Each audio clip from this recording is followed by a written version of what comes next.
ayat yang sudah difirmankan oleh Allah Subhanahu wa taala yang berbunyi ud'u ila sabili rabbika bil hikmati wal mau'izatil hasanah. Maksud daripada ayat tersebut adalah suatu ajakan untuk menjalankan satu perintah Allah dan atau untuk melaksanakan di jalan Allah Subhanahu wa ta'ala. Ud'u ila sabili rabbik. Kalau kita korelasikan dengan kegiatan kita yang berkaitan dengan dunia masa kini, Mas Mawidu, ini adalah bagaimana satu program kegiatan yang maslahah, apalagi kegiatan mujahadah ini tidak bisa ditawar dan tidak bisa dibantah kebaikannya. Misal ada yang mengatakan bid'ah mujahadah itu bid'ah, kemudian mauludah manakibat itu bid'ah, itu sudah basi dan tidak perlu direspon, tidak perlu ditanggapi. Anggaplah itu adalah angin, anggaplah itu adalah omong kosong. Maka untuk mengaplikasikan satu ayat ud'u ila sabili rabbik ini adalah bagaimana kita bisa mengajak dan mengajak kepada kebaikan itu sekarang sudah melalui berbagai media online, namanya media massa, media dunia maya, dan juga dunia nyata. Kalau dunia nyata itu kan offline. Ayo Mas Rufi, malam Jumat baik selapanan mujahadah. Nah, itu namanya ud'u ila sabili rabbik, ajakan kepada jalan Allah. Cocok betul. Nah, kemudian kalau di dunia medsos melalui informasi, maklumat, sebarkan. Seperti Mas Agus memulai, jangan lupa hadiri nanti malam mujahadah malam Jumat selapanan. Itu adalah satu bentuk melaksanakan perintah Allah, ud'u ila sabili rabbik. Maka di sini kita harus jadi subjek, jangan hanya menjadi objek. Ketika ada yang mendahului mengajak seperti itu, kita tidak boleh diam. Kita tidak boleh hanya membaca saja, Mas Mang Ibu. Harus dijawab, karena itu suatu ajakan yang baik. Wa idza huyyitum bi tahiyyatin fahayyu bi ahsana minha aw rudduha. Ketika orang itu memberikan penghormatan kepada kita, kepada orang mukmin, maka kita sebagai orang yang mukmin yang baik harus membalas. Jangan diam. Mulane nek upamane gawe apa jenengane undangan lewat medsos, diwaca tok ora gelem balesi. Ngono iku kira-kira sing apa? Sing nyebarke. Kira-kira piye rasane dibales karo dijangke?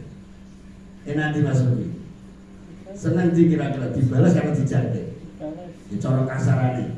Mas, kowe kok maca tok mbok ora ketan undang piye Gus apa piye ya siap karek ngene-ngono kaya waduh cara calon cangkemmu. Iya lah. Iya betul. Nggih. Ngono apa bangsane bisu kabeh wae piye. Padahal itu adalah memberikan undangan itu adalah sunnah. Kalau membalas itu adalah itu adalah wajib. Tetapi kalau kita mengambil ayat ini tadi, itu adalah satu bentuk melaksanakan perintah dari Allah Subhanahu wa Ta'ala. Kalau misalnya ada yang mendahului bahwa itu undangan sudah dimulai oleh salah satu sahabat kita harus wajib menjawab. Rakyatan, yo trek, nyok misalnya. Yo apa daripada jublek lah. Ini betul. Nah, terus karena sudah dimulai dari yang sudah memulai, kalah dhisik karo sing semer dhisik, ya berarti di grup yang lain toh. Di grup yang lain. Berarti Mas Rofi menyebarkan di grup yang lain, di grup-grup yang lain. Katanya HP-mu, WhatsApp-mu banyak grup-grup. Lah itu kan disebar. Urusan mereka itu mau datang atau tidak itu privasi masing-masing. Yang penting kita sudah mengajak. Kanjeng Nabi Muhammad itu pernah gelisah ketika mengajak kaumnya, mereka tidak respon. Lalu kemudian malaikat turun, innaka la tahdi man ahbabta walakinnallaha yahdi may yasha. Hei Muhammad, gak usah sedih kamu. Urusan hidayah itu Allah. Tugas kamu adalah menyampaikan. Paham? Ojo ngantuk wae.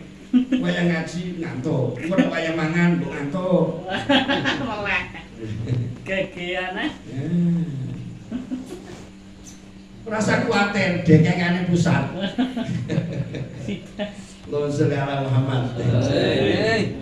Lha ngono, carane ngono. Nek wis didhisiki wong, ya kowe gawe undangan ning medsos wae. Nek ora duwe WhatsApp, ya karo kancane rakyat nganggo cangkeme dhewe. Ayo sesuk semangat. Iku suatu ajakan dengan bahasa kita masing-masing. Paham ora? Ora paham gua bro. Yang cerdas nih. Nah, terus yaitu ud'u ila sabili rabbik, mengajak. Terus tulisannya ayat ini bil hikmah. Al hikmah ay an-nafi, ilmu yang bermanfaat. Ilmu yang bermanfaat itu ilmu yang bisa dirasa hati ini nyaman. Dan nyamannya itu tidak hanya hatinya nyaman, tapi lingkungan dan tempat itu pun menjadi aman. Allahumma sholli ala Muhammad. Nah, ada bacaan sholawat, ada bacaan asmaul husna, ada bacaan kalimat thayyibah, zikir la ilaha illallah, tasbih dan lain sebagainya. Ini adalah bagian daripada hikmah, ilmu nafi, ilmu yang bisa dirasakan, ilmu yang bisa dibuat kita menjadi kenyang hati kita. Paham ya? Lho itu mulane wong sing ra gelem mujahadah, ora gelem istighosa, ora gelem salat lah cara kasarane. Iku berarti ora iso ngrasake manfaate hikmah ilmu sing ditampa sing di ngerteni. Nauzubillah min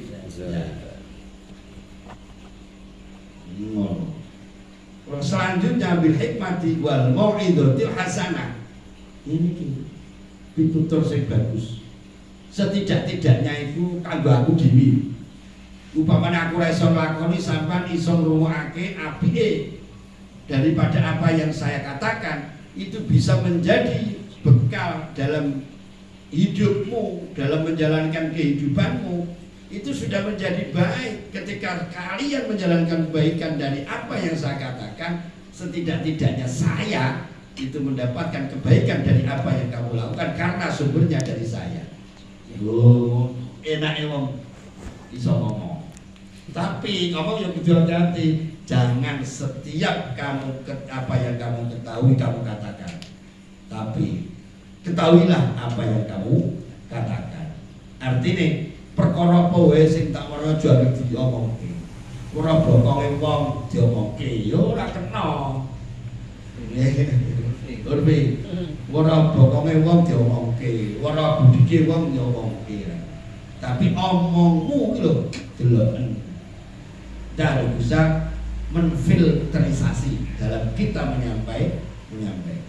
Nah, kemudian wal mau'izatul hasanah. Nek cara kiai saiki bajingan bar ngaji mangan. Lho ngono. Kok iso ngono piye? Ternyata ana dalile. Wa fil barakati anin Nabi sallallahu alaihi wasallam. Ing dalem barokah saking Kanjeng Muhammad sallallahu alaihi wasallam, kulu al arza mangano karo sego. Fa innahu barakatun. Sak temene sego iku barokah. Apa meneh sego kuwi mau dibacakan daripada sholawat Nabi Muhammad sallallahu alaihi wasallam. Kenapa? Karena obat yang paling mustajab adalah nasi. Nasi itu tidak ada unsur penyakit sama sekali. Kalau sampai orang punya penyakit dan penyakitnya itu, dan kalau sampai orang itu alergi daripada nasi atau nasi itu bisa membuat sakit, itu bukan karena nasinya, tapi organ tubuh kita yang sudah rusak. Sebab apa? Kanjeng Nabi dawuh bahwa nasi itu terbentuk dari mutiara surga.